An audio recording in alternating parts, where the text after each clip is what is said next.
ഇല്ല, നമ്മൾ 30% of the customers വരുമ്പോൾ പറയാറുണ്ട് ഞങ്ങൾക്ക് ടാക്സ് കുറച്ച് തരാൻ മാർക്കറ്റിലെ ആൾക്കാരുണ്ട്, നിങ്ങൾ ഇത് ചെയ്യാറില്ല എന്നുള്ളത്. സോ അതിന്റെ ഒരു സത്യം എന്താ മാർക്കറ്റിലുള്ള? ഇത് സംഭവം എന്തായാലും നമ്മൾ ആസ്ട്ര FTA ലോ പ്രകാരം ഇത് എന്തൊക്കെ സംഭവിച്ചു നിങ്ങൾ MRA ടാക്സ് പോർട്ടലിൽ നിങ്ങൾ എങ്ങനെയൊക്കെ ഫയൽ ചെയ്താലും അൾട്ടിമേറ്റ് റെസ്പോൺസിബിലിറ്റി ആർക്കാണ്? ഇതിന്റെ ലേജൻസ് കോർഡിനേറ്റാണ്. ഈ മറ ടാക്സ് പോർട്ടൽ ഏത് ലേജൻസ് ആണോ അവരുടെ ഓണേഴ്സിനാണ് ഇതിന്റെ അൾട്ടിമേറ്റ് റെസ്പോൺസിബിലിറ്റി.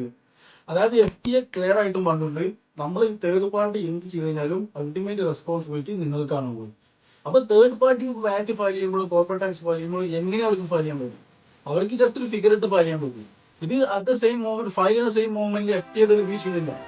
FTA എപ്പോഴാണ് റിവ്യൂ? FTA സപ്പോസ് ഇങ്ങനെ സപ്പോസ് ചിലപ്പോൾ ഓഡിറ്റ് വിളിക്കും, ചിലപ്പോൾ അത് ആഫ്റ്റർ 1 or 2-3 years ആയിരിക്കും ഓഡിറ്റ് വിളിക്കുന്നുണ്ടാവില്ല. അപ്പൊ ഈ ഓഡിറ്റ് വിളിക്കുന്ന സമയത്ത് ഈ ഫയൽ ചെയ്ത ടീംസ് കൂടെ ഉണ്ടോ എന്ന് നമുക്കറിയാം. ഇവർക്ക് ഒരു ചിലപ്പോൾ ഇവരതിന് ഉത്തരവാദിത്തം എടുക്കാൻ തയ്യാറാവും. അപ്പൊ ശരിക്കും ചെയ്യാൻ പറ്റുന്ന FTA റൂൾ പ്രകാരം നമ്മൾ എന്ത് ചെയ്യണം? നമ്മൾ മിനിമം ഇപ്പോൾ വാറ്റിന് നമ്മൾ മിനിമം 5 years നമ്മൾ ഡോക്യുമെന്റ് നമ്മൾ കീപ്പ് ചെയ്യണം. അതുപോലെ തന്നെ കോർപ്പറേറ്റ് ടാക്സ് നമ്മൾ എന്ത് ചെയ്യണം? 7 years നമ്മൾ എല്ലാ ഇൻഫർമേഷൻ നമ്മൾക്ക് കീപ്പ് ചെയ്യണം. നമ്മൾ ഇന്ന് ഫയൽ ചെയ്യാൻ അപ് ടു 7 years നമ്മൾക്ക് എല്ലാ ഇൻഫർമേഷനും ഉണ്ടായിരിക്കണം. അത് FTA റൂൾ പ്രകാരം നിർബന്ധമാണ്. അപ്പൊ നമ്മൾ എന്ത് ചെയ്യണം? നമ്മൾ എല്ലാ ഡോക്യുമെന്റ്സും പ്രോപ്പർ ആയിട്ട് ട്രസ്റ്റബിൾ ആൾക്കാർക്ക് മാത്രം പോയിട്ട് എന്ത് ചെയ്യുക? വാറ്റ് ഫയലിംഗ് കോർപ്പറേറ്റ് ടാക്സ് ഫയൽ ചെയ്യുക. പിന്നെ ലീഗലായിട്ട് നമുക്ക് പുറത്ത് ഒരുപാട് ഓപ്ഷൻസ് ഉണ്ട്. നമ്മൾ എല്ലാ എക്സ്പെൻസും ക്ലെയിം ചെയ്തുകൊണ്ട് നമുക്ക് നോക്കാൻ പറ്റും. വാറ്റ് ഫയൽ ചെയ്യാൻ എല്ലാം നമ്മളിപ്പോ സപ്പോസ് ബില്ല് ഒരു 1-2 മാസം കഴിഞ്ഞ പീരീഡ് മിസ് ഔട്ട് ചെയ്തിട്ടുണ്ടായിരുന്നു. അപ്പൊ നമുക്ക് ആ ബില്ലൊക്കെ എന്ത് ചെയ്യും? നമുക്ക് ഇപ്പോഴത്തെ പ്രൊവിഷൻ പ്രകാരം FTA റൂൾസ് പ്രകാരം നമുക്ക് എന്ത് ചെയ്യാൻ പറ്റും?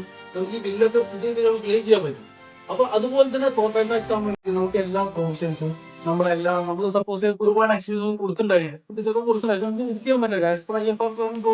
എക്സ്പ്രസ് നമുക്ക് ബുക്ക് ചെയ്യാൻ പറ്റില്ല. നമുക്ക് എന്ത് ചെയ്യാൻ പറ്റും? അതൊക്കെ നമുക്ക് ബുക്ക് ചെയ്യാൻ പറ്റും. അങ്ങനെ ഒരുപാട് ലീഗലായിട്ട് ഒരുപാട് ഓപ്ഷൻസ് ഉണ്ട്. ഇല്ലീഗൽ ആയിട്ടുള്ള ഓപ്ഷൻസ് ഒന്നും ശാശ്വതമല്ല, ഇത് നിൽക്കില്ല. അപ്പോൾ നമ്മൾ സൂക്ഷിക്കുന്നത് എന്താ വെച്ചാൽ ട്രസ്റ്റബിൾ ആൾക്കാർക്ക് പോയിട്ട് മാത്രം നമ്മൾ എന്ത് ചെയ്യുക? ഫയൽ ചെയ്യുക. അത് ഒരു കാര്യം മനസ്സിലാക്കുക, അൾട്ടിമേറ്റ് നമ്മളാണ് റെസ്പോൺസിബിൾ. FTA പറയുന്നത് നമ്മളാണ് റെസ്പോൺസിബിൾ. അപ്പോൾ നമ്മൾ സൂക്ഷിക്കുക.